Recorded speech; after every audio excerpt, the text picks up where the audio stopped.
집주인이 바뀌었는데 보증금 올리는 경우가 종종 있습니다. 계약서를 다시 써야 하는데 반드시 에만 쓰셔야 해요. 아예 새로 작성하시면 보증금을 못 돌려받을 수도 있습니다. 집주인이 바뀌었을 때 이런 경우에는 반드시 이사를 가셔야 합니다. 크게 두 가지가 있는데 정말 중요한 건, 안녕하세요, 여러분들의 민생구조대 민사전문 변호사 정재원 변호사입니다. 그 전세계약 도중에 그 집주인이 바뀐다는 말을 들었는데 좀 괜히 걱정되고 좀 그렇네요. 아무래도 새 집주인이 내 보증금을 돌려줄 수 있는지, 요즘 전세 사기다 뭐다 말이 많은데 괜히 문제 생기는 건 아닌지 아무래도 걱정이 많으실 수밖에 없습니다. 그런데 딱 두 가지 케이스만 알면 그런 걱정 앞으로는 하실 필요 없습니다. 두 가지 케이스는 바로 계속 거주하고 싶은 경우, 이사를 가고 싶은 경우입니다. 오늘 하나하나 차근차근 설명해 드리도록 하겠습니다. 우선 첫 번째는 계속 거주해야 되는 경우인데요. 먼저 계약서를 다시 써야 하는지가 궁금하실 텐데, 이전에 계약서를 써서 계약서가 있다면 새로 쓸 필요가 없습니다. 이미 대항력을 가지고 있다면 계약서를 다시 쓸 필요가 없습니다. 대항력은 주택의 인도, 즉 이사를 하여 살고 있고 또 전입신고를 해서 주민등록을 하였다면 생기는 것입니다.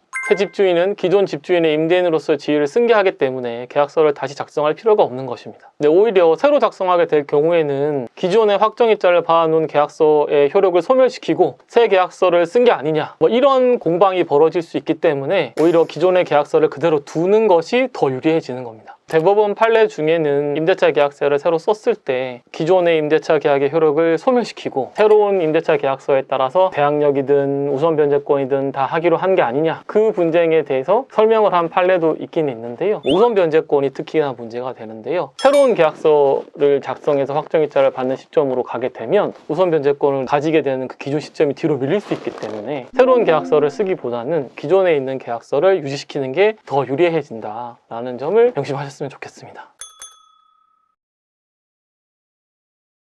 보증금을 올릴 경우에는 기존 임대차 계약서에는 올린 보증금이 아니라 기존의 보증금이 기재가 되어 있기 때문에 증액된 보증금에 대해서 우선 변제권을 가지기 위해서는 계약서를 쓰셔야 되고요. 그런 경우에도 기존의 보증금 금액에 대해서는 기존의 임대차 계약서상 확정일자를 기준으로 해서 우선 변제권을 가지게 되는 거고, 증액된 보증금에 대해서만 새로운 계약서 받은 확정일자에 따라서 우선 변제권을 가지게 되는 겁니다. 그래서 이게 또 혹시나 새로운 계약서가 효력이 있는 거고 기존 계약서의 효력은 없애는 게 아니냐라는 분쟁이 생길 수 있기 때문에 이 계약서는 증액된 부분을 명확히 하기 위한 계약서고 기존의 계약서가 효력을 여전히 가진다, 그런 특약을 기재해 놓으면 좋겠죠.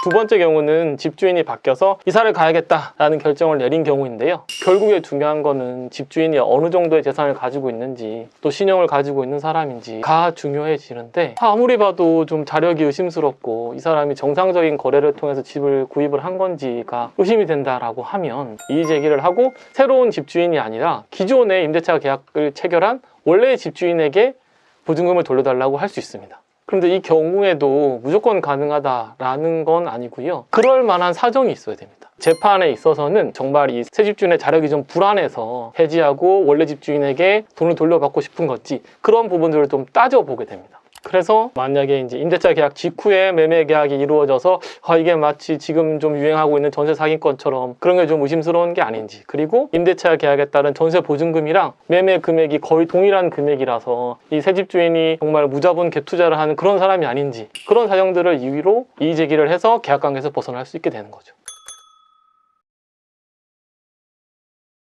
그래서 집주인이 변경된 경우에는 이를 알려주는 게 대부분일 겁니다. 그래서 집주인이 변경된 사실을 알게 되면 판례상으로는 상당 기간 내에 이의 제기를 해야 된다 라는 표현을 쓰는데, 이 상당 기간이라는 거는 너무 늦어지지 않게 그냥 알면서도 그걸 어느 정도 인정하고 지내온 게 아니냐, 이런 의심이 들지 않는 기간 내여야 됩니다. 그래서 집주인이 바뀌었다라는 소식을 듣거나 우연히 등기부를 통해서 알게 되거나 했을 때 좀 의심스러운 부분이 있으면 그거를 느낀 즉시 원래 집주인에게 빠른 시일 내에 이야기를 하는 게 좋습니다. 집주인이 바뀌는 경우 중에 주의해야 될 경우가 한 가지 있는데요. 잔금을 치르고 입주하는 그날 바로 소유권 이전 등기를 해서 집주인이 바뀌는 경우다 라고 하면 매매 계약과 임대차 계약이 좀 동시에 진행되는 그 동시 진행 유형인데요. 만약에 이런 경우라고 하면 새 집주인이 매매 대금을 제대로 치르지 않고 보증금을 떠안는 걸로 해서 들어온 자력이 없는 사람일 경우가 많아서 사실 새 집주인에게 내 보증금을 책임져 달라라고 하기보다는 원래의 집주인에게 보증금을 돌려받는 게 나을 경우가 많습니다. 그런데 이제 새 집주인과 이전 집주인 사이에서는 새 집주인이 전세 보증금을 책임지는 것으로 서로 이제 합의가 된 상황인데 임차인 입장에서는 어떻게 해야 되냐? 앞에 말씀드린 것과 비슷한데 나는 두 사람 사이에서 채무에 대해서 어느 한쪽이 책임지기로 한 거를 인정할 수 없다. 그러니까 원래 집주인이 책임을 져달라. 강력하게 얘기를 하고 알게 된 시점으로부터 빨리 이야기를 하고 그렇게 하셔야 됩니다. 그렇게 하지 않고 좀 세월이 흘러가고 이렇게 되면은 두 사람 사이에서 새 집주인에게 책임을 지기로 한 걸 내가 동의를 한 거다라고 봐서 그때는 내가 원래 집주인에게 보증금을 돌려달라고 할 수 없게 되기 때문에 만약에 이제 집에 입주를 하신 다음에 등기부를 확인해 보시고 내가 전입신고한 그날 소유권 이전이 이루어졌다라고 하면 그걸 알게 된 그 시점으로부터 좀 빨리 왜 이렇게 됐느냐, 나는 이거 인정할 수 없다, 원래 집주인에게 돈을 받겠다, 이렇게 얘기를 하시는 게 좋습니다.